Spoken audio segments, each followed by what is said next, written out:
Interesting how that works. Are we ready to go, I guess? And you are live. All right, live. I welcome everybody to the DragonCon does virtual panels.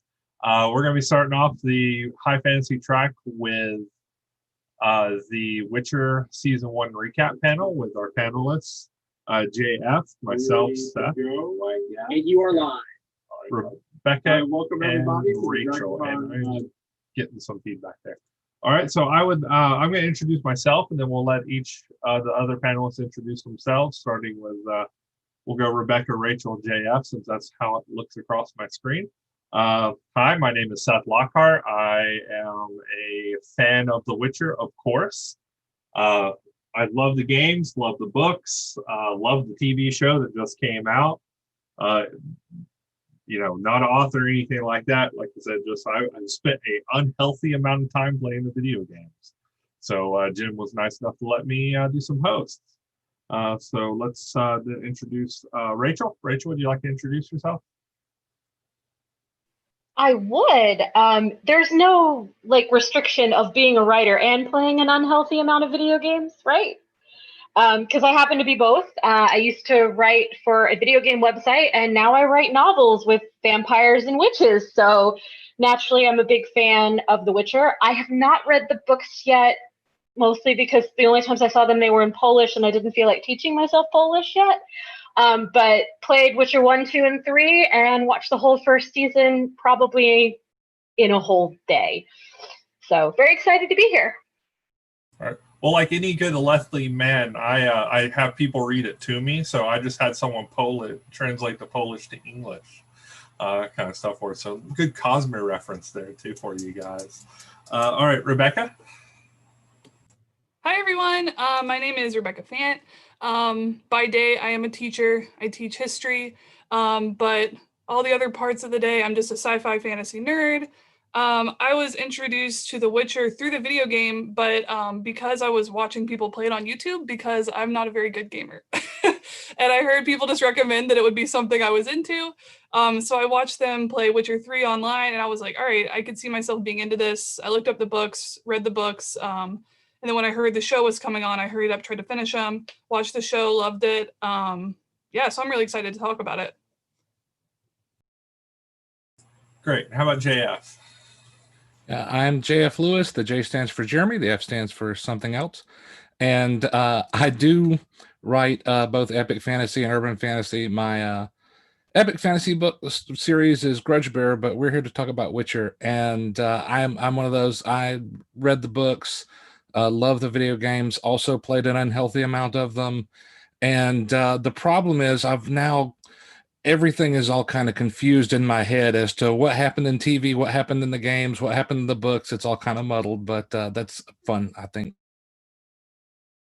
All right, great. So we'll get started. I've made some questions that kind of like in advance for us to kind of talk about up until we get some YouTube channels questions. So let's start with Rebecca. Rebecca, what did you like about the show? What was your favorite scene or kind of what they did for the show?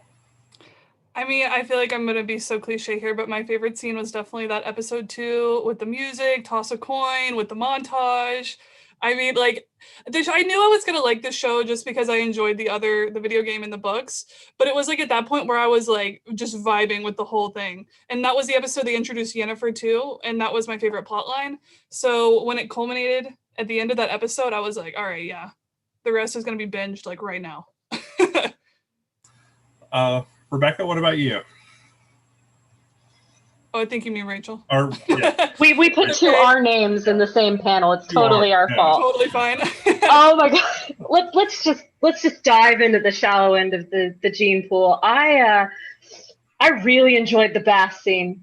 I won't lie, and it's not entirely for what you think. Yes, it was aesthetically entertaining, but it was also just, if you've played the games, you know what you've done. Everyone has done the bath scene. That and the unicorn are probably the two most memorable scenes in all of the Witcher games. Yes, the unicorn kind of so forth. Since we didn't have the unicorn, as epic as it is, I had to go for the bath, and I loved it. And as much as I loved Yennefer, I just Let's be shallow because Rebecca already covered the deep stuff. Well, Henry Cavill is not bad to look at. You know, I'm not normally into him. Nope, I am not. I am not him. Put that wig on, and it was like, all right. One of the things I was worried about, like, you know, after he was Superman, I was like, how are they going to grunge him up? But then when the first trailer came out, I was like, oh no, he's got the perfect amount of grunge. That is great. They did well in costuming. Thank you, costumers and makeup of The Witcher, for making all of our geek girl dreams and some that we don't judge come true. So you talk about the costuming. I'm very mixed on it because I'm a cosplayer. So, you know, I'm paying a lot of attention to the costumes. What was with the rope dress? Do you think like they just ran out of notions and they were just like, you know what, we can make a rope dress out of trim? I think they got a deal at like Joann's and just got a bucket of trim and didn't want to waste it, and I'm okay with that because waste not, want not. Yeah, that's what we were kind of talking about when me and my girlfriend was like, we were watching it. We're like, yeah, I think they're running out of ideas for costumes, kind of stuff for it. But Jeremy, how about you? What was your best favorite scene? Man, this sounds horrible, but every time that Henry Cavill looked outdone and dropped the F-bomb, those I loved. It's just I love to see the when your main character gets shown up and is just kind of like, oh, okay, well, and as a result, I love every single time that Yennefer had the upper hand in those conversations. It reminded me particularly of the letter sequence in the novels. So she always had the upper hand. Let's be real here. So you say your favorite scene is the F-bomb. So pretty much just the whole show, right? Yeah. So my favorite scene was with Jaskier, Dandelion kind of stuff for it. He was my favorite, hands down, in the books. So even when we get to the question about the favorite actor, you know, I loved him. The actor they picked for him was great. You know, You Toss the Coin to The Witcher was one of the catchiest songs this year so far. I think they did a fantastic job with him. And then the Jin episode, of course, I think is my favorite with him kind of stuff for it, because it was just, you know, what he says, what he tells the Djinn to do in the book is not as polite as what they showed in the show kind of stuff for it. And kind of, you know, just watching that in my head was kind of great for it. Kind of stuff for it. And I like that. So we'll go back and forth. So since we just asked Jeremy your favorite, what was your scene that you disliked or you thought was kind of out of place with the show? And so, if anything, you may not have anything wrong with it. Was that to me again? Yeah, Jeremy. Yeah, I mean, and this sounds horrible because it was cut together really well too, and so you couldn't look away. But I did not need to see anybody's uterus cut out. Yeah, that's fair. Very fair. Rebecca? I'm trying to think because it's hard for me to pick out something I didn't like because I just really enjoyed the show overall. I enjoyed it all, but I definitely, like, if I had to rank plot lines, I was totally into Yennefer's just because I'm into like magic, witch stuff. I love that. And then probably Geralt's series was probably the least interesting to me. Like, I love her, have no problem with her, but if I had to pick like a plot line that wasn't my favorite, I loved Queen Calanthe. I liked the flashback to the wedding, but Ciri just like going through the jungle, like I knew her friend was gonna get shot. Like, you know what I mean? It was just like, it was good, but it was just like, I don't know. I was enjoying the other stuff. Maybe I just enjoyed the violence and the fighting and the, but hers was a little bit more boring for me. Okay, Rachel? I mean, we have to all second, nobody wants to see a uterus in a dish. Just nobody. No. Okay? No. But to bring up one, I didn't necessarily like the opening with the Renly sequence. It's not that it wasn't action-packed, and it does nicely set him up as an asshole, but it's just a plot line that's problematic and kind of painful to deal with, because there's no winners, there's no losers, and for starting a show, while one, it makes you understand what you're getting into, it also could be a turnoff. And I think a lot of people didn't watch past the first episode unless they were fans of The Witcher, because it's a very off-putting storyline. Yeah. And since we're kind of talking about this, the big critique that I saw for season 1 so far has been about the timelines, because you have Yennefer going through her training 50 to 75 years before Geralt, becomes a Witcher, which is 50 years before Ciri is and her thing kind of stuff for it. And the way Netflix did it, I think a lot of people really didn't understand until episode 5 that there was 3 different timelines. So do you guys want to make any comments on that? And then we'll switch over to some questions. I didn't mind the timeline, but I also had read the books, so I knew what was going on. And so for me, like when you'd get those little Easter eggs of Renfrey talking about Calanthe just winning the battle, and then it'd flash to Calanthe and she's talking about, oh, a long time ago I won this battle. I enjoyed getting those, but at the same time, watching it with my parents and my sister, they didn't know what the heck was going on. And I was having to explain it to them. So I feel like for people who were already into The Witcher, they probably enjoyed it. But for people that weren't, it was definitely hard to grasp, especially because we have a lot of those fantasy names where people aren't going to remember who's who until you're halfway through the show. I think I heard that they weren't going to do any flash. I mean, they're merging all the timelines now for the next season, so it shouldn't be a big issue. I thought it was kind of clever, but I totally get why people didn't like it. Yeah. Well, see, we had the instance of like, I've read all the books that have been translated so far, and I knew what was going on, and I was trying to explain it to some of my friends while we're having a watch party that, you know, this Mousesack is 50 years younger than this other one kind of stuff for it. And they're like, oh, well, we hope Jaskier gets to meet these people. We're like, oh, yeah, he won't kind of stuff for it. But Jeremy, do you have any comments for that, for the timelines, or are you good to go? I mean, I thought it was really true to the books, but confusing. I mean, yeah, definitely on the first watch, I think confusing for people who are new to it. Yeah. All right. We have a question from MG from YouTube. For those of you who have read the books, what did you think of how they added to and changed Ciri's storyline, and how much should they course correct, if at all, in season 2? My answer to that is I'm pretty happy with some of the changes that they made. I don't think they're going to do too much course correction.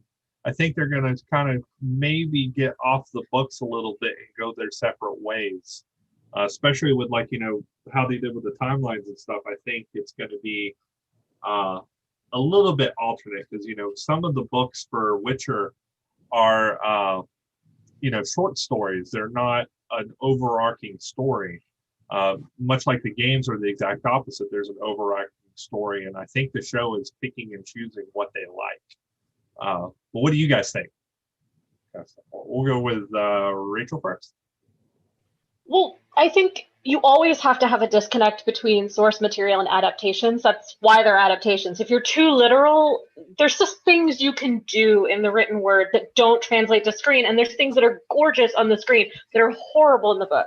So I think they're doing a pretty good job. I mean, the timeline thing for me was delightful. I'm like, they're not pandering, they're not catering to the audience. They're just saying, look, this is what it is. Like it or hate it, we don't really care. And not in a bad way, but in a kind of, okay, you're true. And I think in the next season, I don't think they have to course correct much, but they may be able to tell more of a linear story now that they're getting their characters together, and that'll be exciting. Rebecca? No, I agree. I didn't mind Ciri's storyline. Like I said, it wasn't the most interesting to me. That's just because she was not my favorite character, but I thought it was fine. And just with the timeline too, like you were mentioning with the books being short stories, Ciri's not in the beginning of those first books. Like she comes a bit later because you're following Geralt on these short stories. So I get why they had to put her in the beginning and kind of stretch some of her story out to fit the whole season. Because if she ends up being, you know, a main character and you see her at the end of the season or even season 2, if you follow the books, everyone's going to be like, well, who's this? You know, you put her as a place of importance, even if you have to kind of drag that out a little bit or change some things. I totally get why they did it, like you were saying, Rachel, from the show perspective, because you can do things in the book that you're not going to be able to do in the show and vice versa. Yeah. Do you think Ciri's popularity in the games has anything to do with them adding Ciri in the first season and not just spending season 1 for Yennefer and Geralt? Absolutely. Yeah. That's what I was thinking too. And, you know, you bring up a great point, Rebecca, that she's not in, I think it's the 5th book of the series is when she comes in. It's hard to tell which, like the numbers of the book session, because they all didn't get translated in a row. Well, I think she I don't remember if it's the first or the second book now. It's been a while since I've read them. She shows up in one of the short stories where he goes into the forest. And then there's another time jump though. He doesn't meet her again until a while later. Yeah. I just feel like if you had her pop up one time and then come back way later, she wouldn't seem as important as she is. Yeah. So, Jeremy, what's your thoughts? Yeah, I'd be interested to see they definitely set stuff up at the end of the season for if they wanted a more linear narrative. And I think that people might appreciate that, but I don't know. I'm good for it. Yeah. Okay. Next question we have from Kate Helmley. Rumors are saying Jason Momoa will be the lead Netflix Witcher prequel. Knowing the source material, which character do you hope he'll portray? What do you guys think? Who do you think Jason Momoa will be in the prequel? I haven't heard of that rumor. So I've heard a little bit of it. Yeah. I don't care as long as he's in a bath. That is, yes. Yeah. I mean, that will top Henry kind of stuff for him. Well, he's Aquaman, so he should be in water. I mean, he'll probably be like some king or some serious character, but let's face it, we wouldn't mind. I mean, they could grunge him up and be anything, and it would be cool. I mean, oh God, Stargate Atlantis. Not to diverge, but yeah, he grunges well. So I'm horrible with names, but the guy who teaches Geralt, who's like his trainer. Vesemir? Young Vesemir. He could possible. be young Vesemir, but then there's the guy who was like I forget his name, and I've only got one screen, so I can't look him up. But Vesemir had like an over kind of guy who was like the Lord of the Witchers kind of stuff for it. It might be him. Vesemir is probably the safest and best bet. I mean, young Vesemir show would be kind of lit. Yeah. And then we got Stephen Helmley asked, what monsters that are from the books or games would you like to see appear in this show? My answer for that is my favorite monster that they haven't covered so far is the Leshy kind of stuff for it. It's basically like a tree spirit. Rebecca will be doing a moderating panel on Witcher mythology tomorrow that we're doing, and we'll probably talk a lot more about that, but definitely for me, the Leshy. That's stuff for it. We'll go Rachel next. I mean, aren't there just supposed to be bog hags everywhere grabbing your feet while you're trying to like get to safety? Like that to me is the ultimate Witcher experience, farming bog hags. Yes. Rebecca? The one that comes to mind for me from the games were those crones, because they creeped me out so much. But the one the bee-faced ones, the ones with the little ooh. holes in her face. It was so scary. I don't know if I want to see those on the screen. I don't think it would go into I don't think they'd put it in the show, and they should though. Looks so, but that was like the villain or the monster that stuck out the most to me. I found them creepier than like Aridin or any of the other villains, just because of they were just so grody. But it would be cool to see them try to bring that to life, but I don't think it will. They may or may not. It's hard to kind of tell with Netflix, like how they change some of the other things to match kind of stuff for it. I think they'll probably take most of the monster designs from the games, very likely.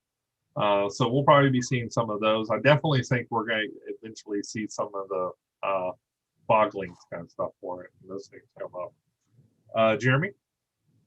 Yeah, I guess my one from the books would be, I forgot the name of the monster, but it's the one where Geralt is on the boat and talking to the guy who doesn't believe that there are monsters in the water. And he's like, yeah, you're probably right. There's like a whole civilization of like sea people down there. Yeah, I think that would be cool. Yeah, that would be really good on screen. I would enjoy that. That would be really cool. Could drag in Jason Momoa with the whole water theme too. Yeah, it could be. He could just be a recurring character eventually. So we kind of talked about like the monsters with two questions. To get back onto the other ones that I was talking about, who is other than Henry, who is your favorite kind of like no-name actor or actress that you had never seen before that really blew you away on the screen? Okay, so, all right. We'll go with Jeremy first. Well, I mean, I loved their Yennefer, so that's what Anya. Oh, I'm blanking on her last name, but she was fantastic. And Yaskier was also just wonderful casting. Yeah. Rebecca? I agree with you. I thought Yennefer was great, and I don't want to say I had doubts about her. I thought she'd be a good actress, but she just looked so young in the pictures before that I was like, is the age thing gonna be weird? And I thought she pulled it off. She was great. And Yaskier was great. I also love Tissaia DeVries, the head of Aretuza. Yeah. She was like the perfect like leader of a school, like take no prisoners. She had just like the perfect vibe. I really liked her as well. Yeah. And then Rachel? You're muted. I hit the wrong button. That didn't happen. I would have to give props to Freya, and I can't think of her last name, but child actors get so much crap, and she had to do a lot. And a lot of her scenes were just, you need to run and look scared and look mysterious. And she did a lot with very little, and I have to give her props for that. So while I was watching this, the Wheel of Time TV show was kind of announced, right before, and, was going into filming. And someone who blew me away was Renfrey's actress, Emma Applegate, I think is her name, Emma something. But when I saw her, I was like, oh my God, she's amazing, and she would be the perfect men. So then I started, of course, casting the Witcher characters to Wheel of Time characters kind of stuff for it. But she was my favorite kind of stuff for it. And I ended up having to look up and see what else she had been in, because I had never seen her before. And then Jaskier's character, which will lead me to a next question. Jaskier's name was changed. In the books, it's Dandelion or Dandelion, depending on the narrator book. What do you guys think about that change and how they've changed a couple other things? Do you think it's cool, or should they have kind of stuck a little bit more with the source material? We'll go with Rebecca first on it. I was okay with it because I think on the TV show, I think they were afraid if they called him Dandelion, it would just seem a little silly. Yeah. I personally love that his name is Dandelion. I think that's cool, but I get why they changed it to Yaskier, because everyone else has a more serious name and his would have stuck out a little bit. But I think that was kind of the point in naming him Dandelion in the first place. Yeah. But I did think it was kind of weird how some name, they use his translated or his Polish name, but they don't use some of the other characters. But, I just think it was because he had a more lighthearted name. Yeah. It was fine. All right, Jeremy? Well, I think what's so funny to me is if they had translated his name properly, I think it actually would have been Buttercup. So if we want him to have a silly name, but not, I think going with the original name, Jaskier, I was like, wait, why did they translate that name anyway? That's awesome. Yeah, it's how for some reason I just like Dandelion kind of stuff for it, because that was the first. I didn't even think about his name being Dandelion until I actually read the book, because the first time I did was an audio book, and the audio narrator was like Dandelion. I'm like, my God, that's a great name for a bard. And then I read the book. I'm like, who's this Dandelion guy? And I'm like, oh wait, it's the same guy. So, and then Rachel, what did you think? Was there any kind of surprises for naming conventions that they? I mean, I can see why on a Netflix top tier show they weren't prepared to see how people would react to Dandelion the Bard. I mean, he is laughable, but they played him a little bit younger and a little more serious, so I get it. And not everyone is going to obsessively look up the Polish translation, but some of us did. Yeah. And you're right. I think it is a yellow flower, but he's just a poofy, lovely, sunshiny flower of a bard. And like his namesake, he's very hard to kill. So yeah. I think it could go either way. Well, I felt like, other than Geralt having Roach as his, backup, he needed someone going along and singing praise. Especially when you see the, Monty Python with the guy with the coconuts. That's how I see Jaskier. He's, the light-hearted comedy relief who, is just a great person and coins the best song in the show. That song, yeah. There's a playlist on Spotify of 50 different remixes of it, including I got through them a couple. One. Oh yeah. All right. We got a question real quick. From Laura Carroll. Given that so many game fans see Geralt and Triss as their preferred couple, how do you think show witchers will sit with Geralt and Yennefer as the main romantic pairing? That's interesting. That was one of the questions I was about to get to with the change was Triss. Because, you've got the love triangles in the game, and I don't think Netflix is going to go with a love triangle. I think they're going to go with Geralt and Yennefer as the main. But what do you think, Jeremy?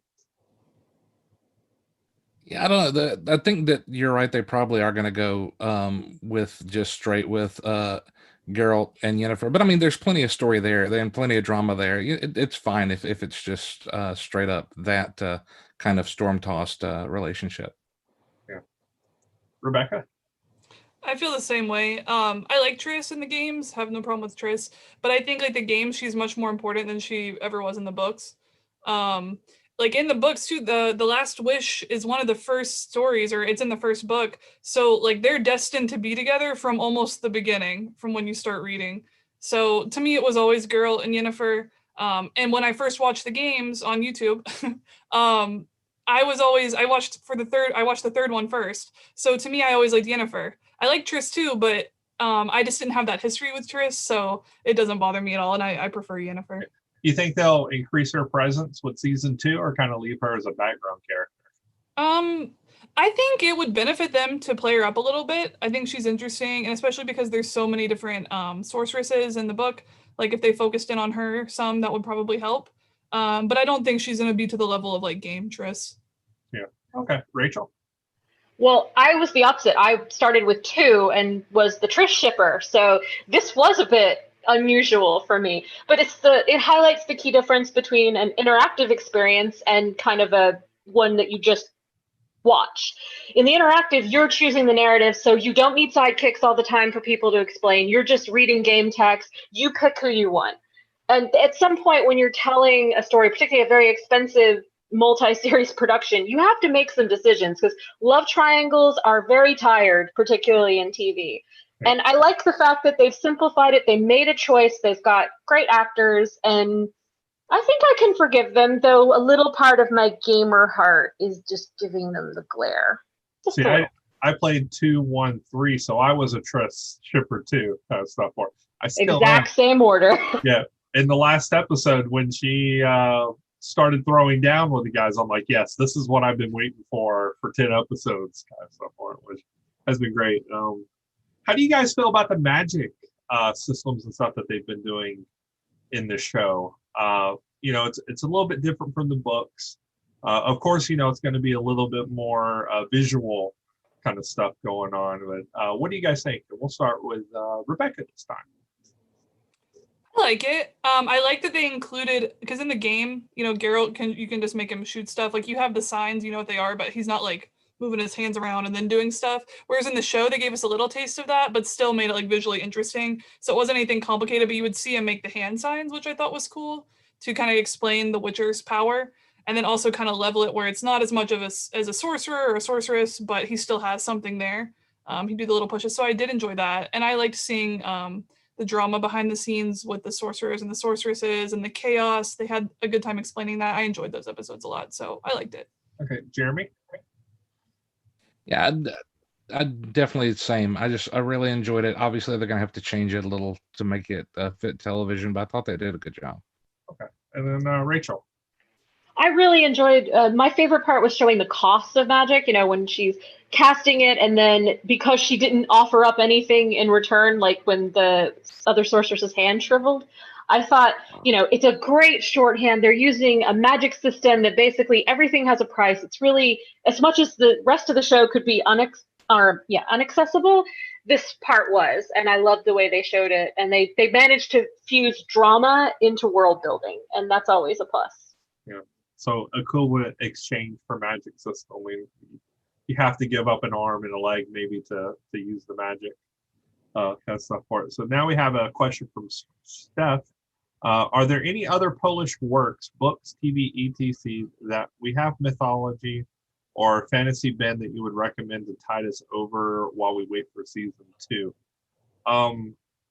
Steph, since I know you personally, I can send you a couple of links of like folklore stuff But as of like for Witcher stuff, I don't know kind of stuff for it. I don't follow a lot of Polish work just because it's a Western fiction dominant market kind of stuff for it. But definitely, if you haven't read the Witcher books, they're good to read, especially Last Wish. We mentioned a couple of times that one's a great first start because it's a little bit of the story from season 1, and it's a little bit of Grimm tales.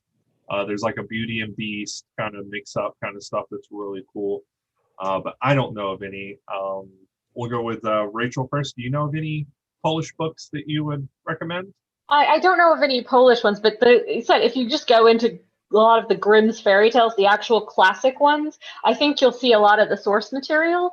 And when you actually read fairy tales, they are ridiculously different than what Disney taught me as a child. Oh yeah, 100%.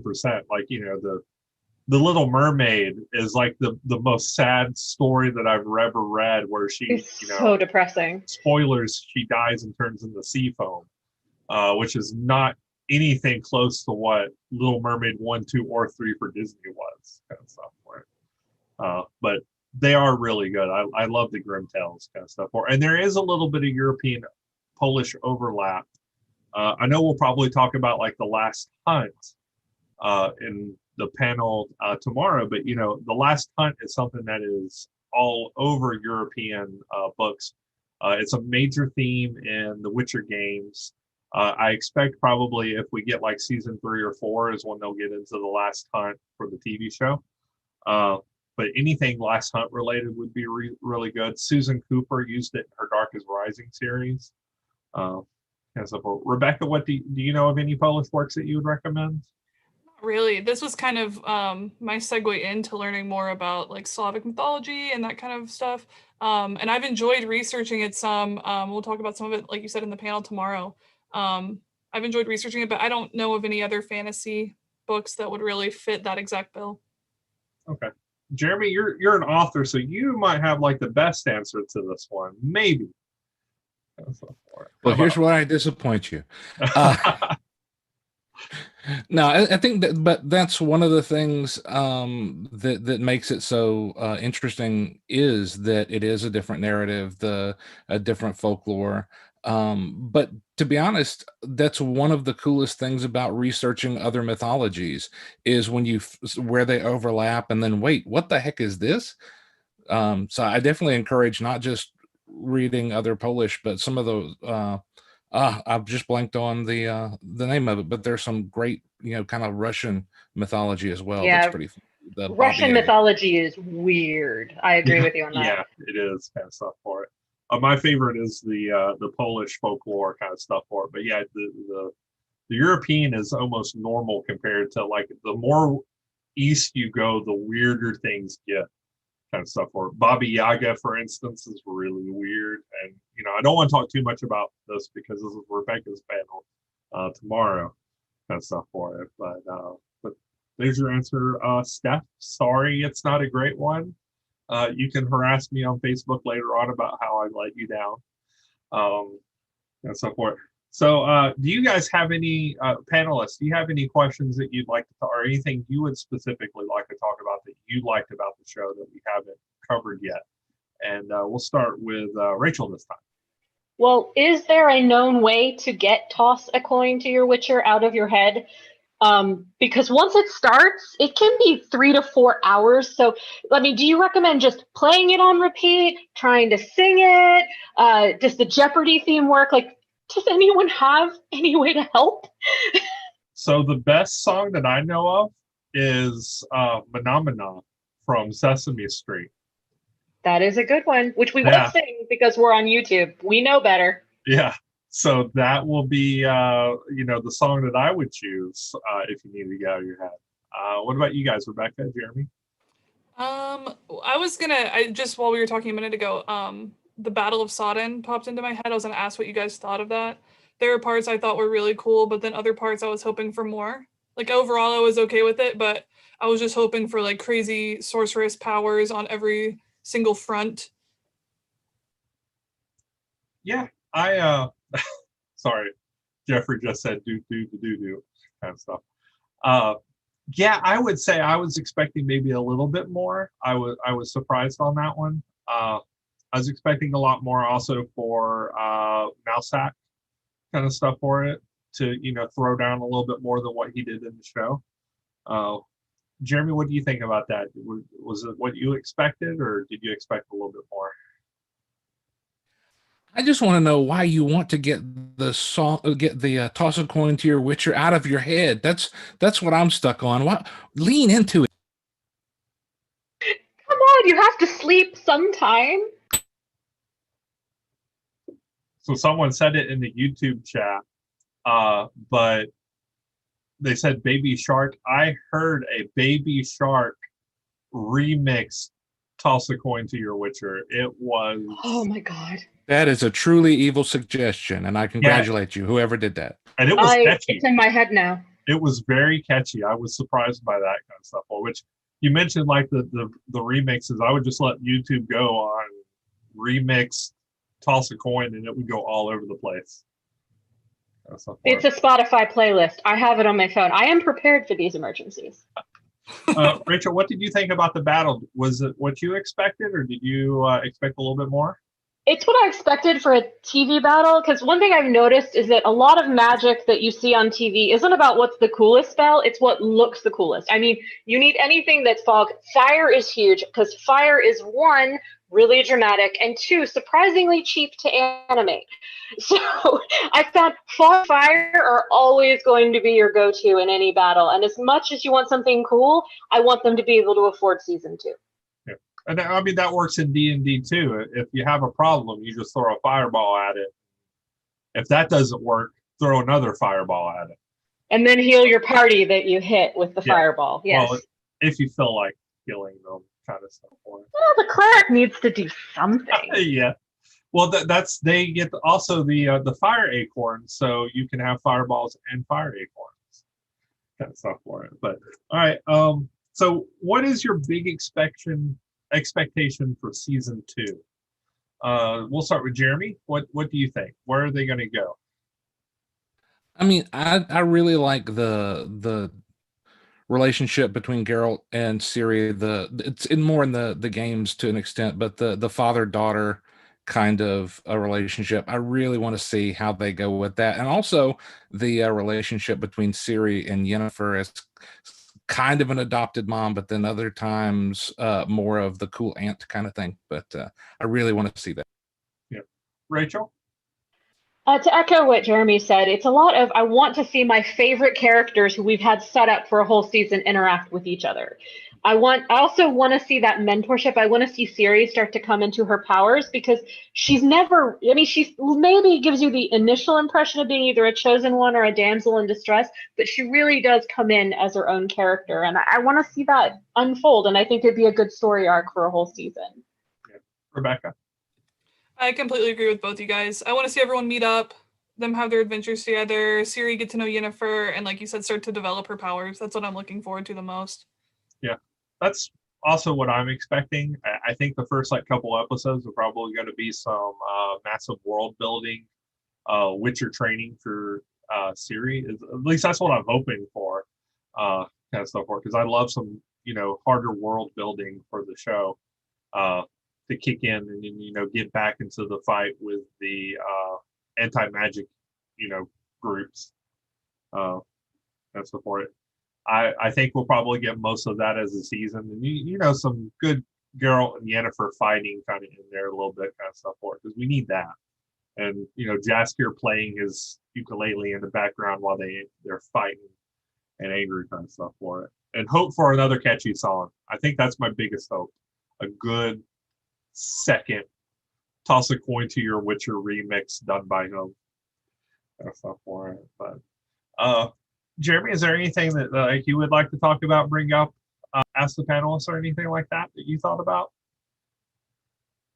I mean, the only question that occurred to me is, what is everybody's favorite moment that they can't put in the show?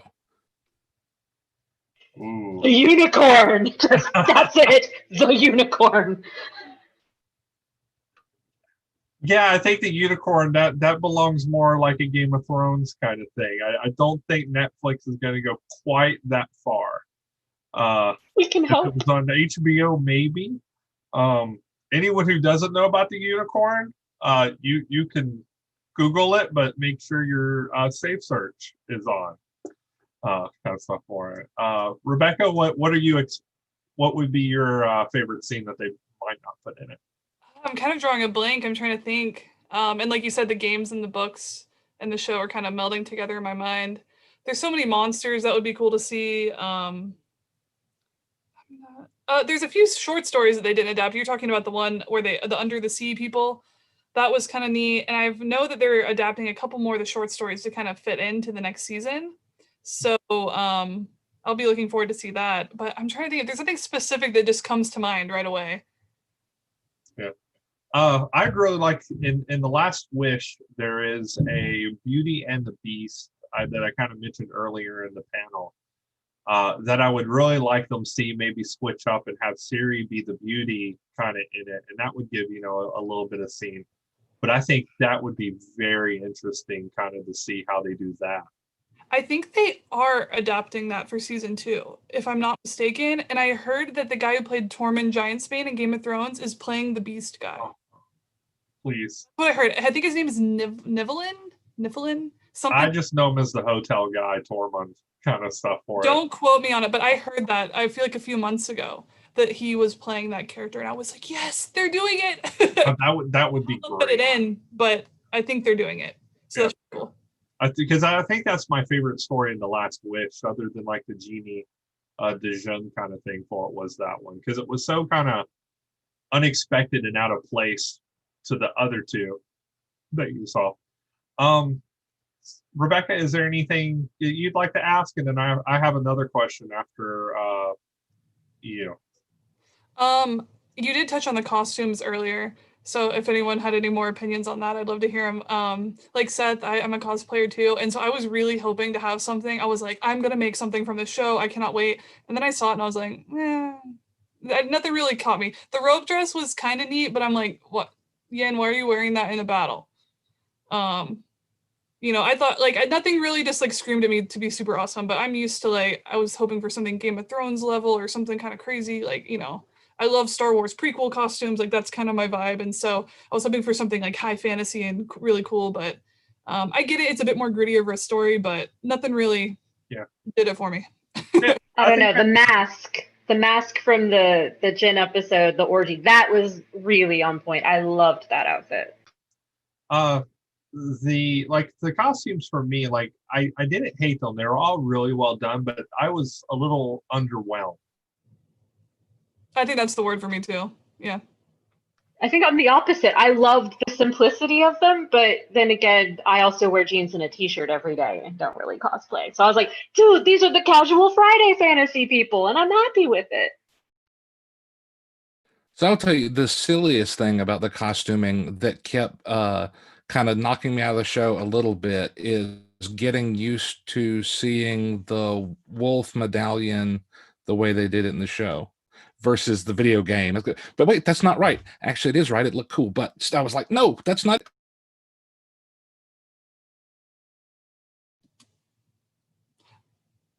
Sorry, I thought you guys froze for a second. I thought for me, I liked the men's costumes actually better than the women's. I thought Yaskier had the coolest costumes. He had very barred, nice colors. Oh, there's this internet death. Oh, we're back. Are we back? Yeah. Okay, sorry. I liked Yaskier's outfits. I thought Geralt looked fine. I did like Queen Calanthe. I thought she did pretty good in Tisaya, but Yennefer and Triss and some of the others, I was just like, I guess I described the sorceresses as being so pow. I just thought it was all right. But I do appreciate what you were saying, Rachel, about it being more simpler. And like I said, it is a bit more down to earth fantasy, so it kind of definitely gave that vibe. But. Yeah.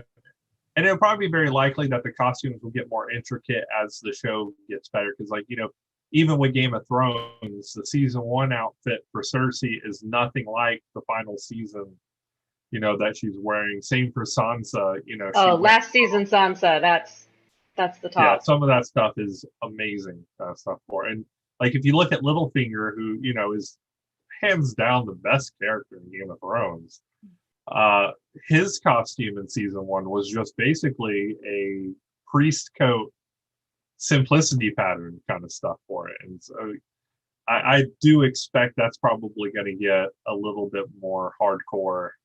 Hopefully they can afford some more notions than just rope for stuff like that.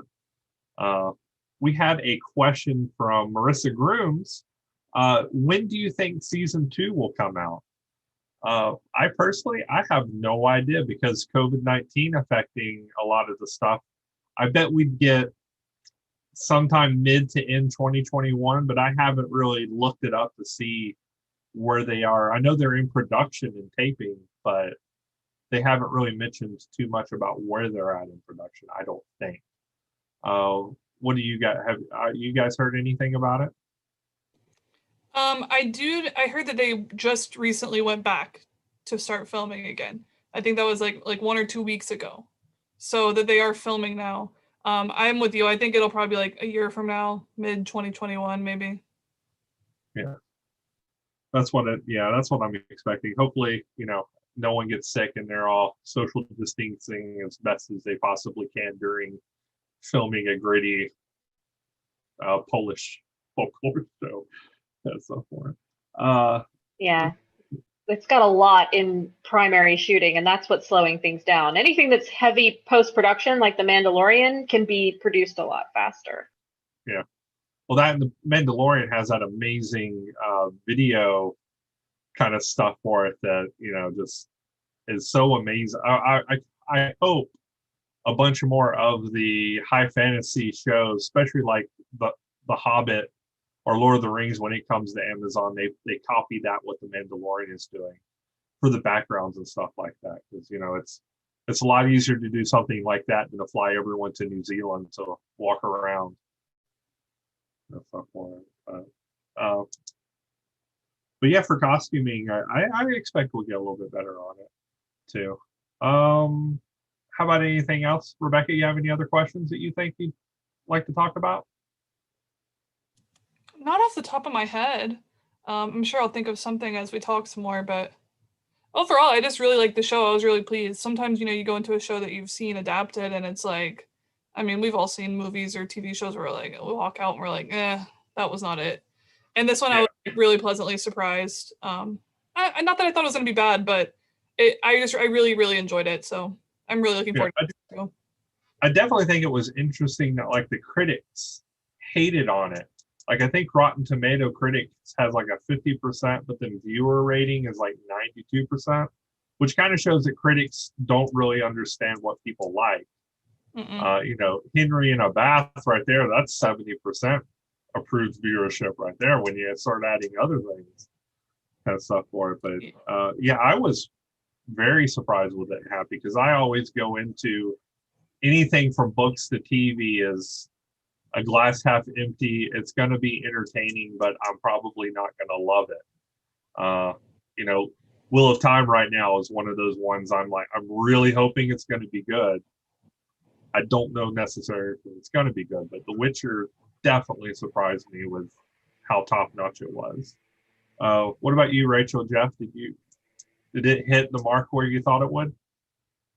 I think it hit the mark. I mean, when you're talking about critic score, anytime you're dealing with one, high fantasy, and two, a video game adaptation, I think there is a certain, it's not really snobbishness, but there are certain aspects of that genre that I think are very polarizing. And I think that reflected in the score. I mean, also, they were trying to do multiple storylines, completely world build, and introduce new characters. And a lot of them are very dour, gruff, introverted type of people. It's not the kind of thing that's instantly going to grab everyone. And so I'm pretty happy. I wonder what you guys think. Like, is it just too much of my D&D game every week, or is it, is there some more mass appeal that they can bring into season 2? That's a really good question. I think like the darkness kind of stuff for it, I think as the seasons go on, it is going to get darker, more D&D-ish kind of stuff actually. There's not a lot of high happy points in The Witcher game or books. Things go downhill fast in the later books when you've got that kingdom that wants to basically kill all the magic users. As they spread and come out more, it's they're driving everyone to extinction, and that's kind of like a high point that was in the episode 6 or 7 with the elves, that the elves are being drove to extinction, and that's not a great thing, that humans are taking over, and the more humans take over, the more all the fantasy creatures and monsters are run away or perish, which is a very interesting subject, I think. Jeremy, what do you think about that, and then also about like the other non-humans of the show? Yeah, I really like I guess that was my favorite non-humans would involve the egg hunting exposition. If to try to, I guess we're not trying to, but the dragons, I love the way that they handled that mythology. Is probably my favorite one. Yeah. Rebecca, what do you think? Okay, sorry, what was your question again? It's kind of just like you're talking about like the next season, but then also some of the mythology. The fact that like what's that kingdom's name? Was it Nifl? Nilfgaard? Nilfgaard. Yeah. How as they spread, more and more magic is destroyed from the world. Mm-hmm. And what's your opinion on it? Like like Jeremy mentioned, like the last dragon eggs. The elves are being run off into the mountains where they're perishing. You definitely kind of have this like I don't know, like that slow decline. It's kind of reminds me of like when you'll talk about stuff like with Lord of the Rings, where it's like they're in the end times, and like you talk about the big crazy stuff happening in the ages past. You see like ruins of temples, and I kind of get that vibe from The Witcher as well, where it's like you hear the elves and talk about all the great stuff they used to do, but now they're out on the fringes of society. Nilfgaard was kind of crazy. I'm interested to see what they do with Nilfgaard for season 2. Because they definitely made them out to be the big bad. Everything about them is terrible, and there is some kind of interesting plot points coming from Nilfgaard, some more details and more nuance coming from there that should be interesting to see. But I enjoyed it. I enjoyed the elf plot line. I really enjoyed the dragon one, like you were saying. That was great. That was, I think, that would have probably been my favorite episode if I had to pick an episode, which that'll be the next question. Favorite episodes. And we'll go with Rachel. Which one was your favorite? It's tough, but I think I would go with the Jin one. I thought storytelling wise, character wise, it showed the first bits of vulnerability in like Geralt and with Yennefer, and I just loved how that was set up, and it was hilarious when the last scene. So I liked it. Yeah. Have you read the book Last Wish? No, I haven't yet because I only could find them in Polish, but I think that'll be easier now. Let me I'll send you a link to where you can get it on online. I would really like to see your comments on the Djinn episode after you read the Djinn story, because the first wish is hilarious, and the show didn't quite cover what the book covered.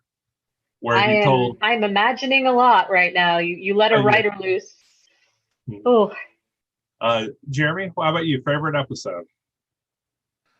From me, it's Geralt's attempt to save the princess, because he does technically, and he almost dies in the process. But to me, that's just emblematic of his whole story is boiled down into kind of the ups and downs of that episode. Okay, Rebecca. I think mine would be episode 2. And that is where they introduced Yennefer, but there's all the storylines had a great episode. But the beginning like tears your heart out when her dad sells her, and she's like crying, and like she just feels so ugly, and she's crying and feels so worthless. And I'm like, oh my gosh. And then later when she comes into her power, and then by the end when she pushes those eels into the water, and you're like, okay, is she really doing it now? Like she's in it. I like that. But I also liked I think that was the episode 2 with the elf plotline with the Sylvan, and he meets Jaskier, and then you have the song at the end. So it was like you get Jaskier, you get Yen, you get the song, you get Geralt, kicking butt. So I just thought that was a great episode. I love the way they did the Sylvan too in the episode. That was, you know, that story in Last Wish is a lot of fun and stuff.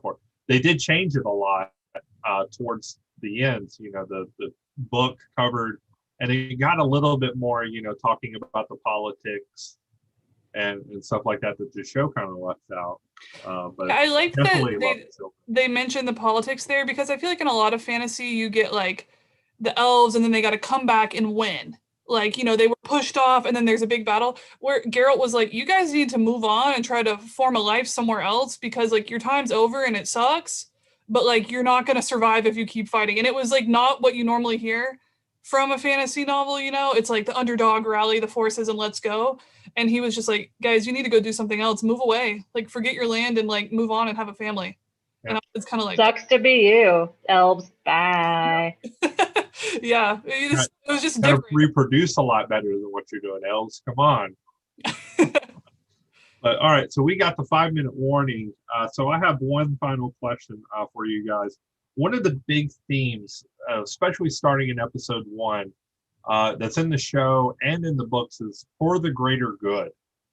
That, you know, you must sacrifice yourself for the greater good, sacrifice something for the greater good.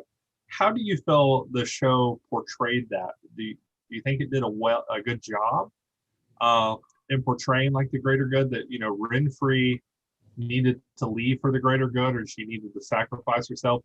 The elves need to leave for the greater good, kind of stuff for it. So what do you guys think?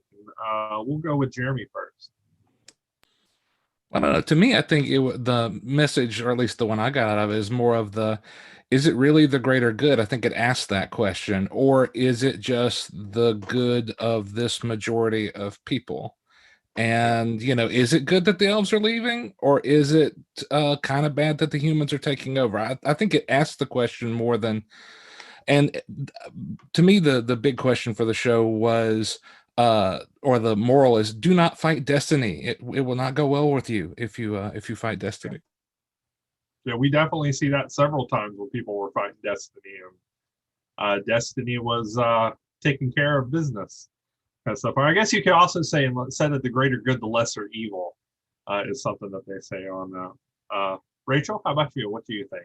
Oh yeah, it's definitely a lesser evil. There's very little absolute good or evil in this show, and I think it's the one that makes you question, like, you're watching the sad decline of an empire, and how you feel about it is the theme. It's like how you handle as things are kind of rotting and ruining, and it's okay to like be sad and still go out and kick monster butt. Yeah. And Rebecca? I completely agree with you, Rachel and Jeremy. Like, it's the lesser evil. There's a lot of moral relativism. You know, you see Nilfgaard and they're like this big bad, but then you're like seeing the other kingdoms that they're fighting against and they're not really that great either. You know, you see the elves and they're like, you know, kidnapping people to potentially kill, but you also feel bad for them. There's no good and there's no real bad. And it's like Geralt and Yennefer and Ciri too, trying to make their way through that and just kind of do the best they can for themselves. Well, I mean, sometimes and they help people too, but you know, it's like a bad option and a worse option a lot of the time. Yeah. Everything has a cost.